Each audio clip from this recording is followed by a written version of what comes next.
நித்யானந்தம் கதவை தர காற்று வரட்டும் என்ற ஞான நூலின் வடிவமைப்பாளரான பகவான் ஸ்ரீ நித்யானந்த பரமசிவம் அவர்களுக்கு இந்நேரத்திலே நமது வணக்கங்களும் நன்றியையும் தெரிவித்து தொடர்ந்து பாகம் ஒன்றில் திருப்தி அதில் என்ன சொல்லப்பட்டிருக்கிறது என்ற அந்த சத்தியத்தை நோக்கி நகர்வு வாருங்கள். தொடர்ந்து என்னோடு பயணித்து வரும் அன்பு சகோதர சகோதரிகள் உங்கள் வாழ்விலும் மலர்ச்சி பொங்கி ததும்புவதற்கு இறைவனிடம் பிரார்த்தனையாக வைத்து தொடர்ந்து என்னோடு பயணித்து வாருங்கள். திருப்தி திருப்தி என்ன அது திருப்தி என்று இந்த பகுதி ஒன்றில் கொஞ்சம் விலாசமான ஞான சத்தியம் என்ன என்பதை பார்ப்போம். இதோ நாட்டு அரசன் யயாதி சாதாரண அரசன் அல்ல, பேரரசன். அவனுக்கு 100 வயது ஆனது.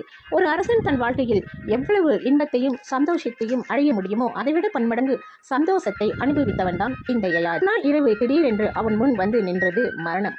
புறப்படு, உன் நேரம் வந்துவிட்டது, உன்னை கொண்டு போகத்தான் நான் வந்திருக்கிறேன், கடமை தவறாத குரலில் சொன்னது மரணம்.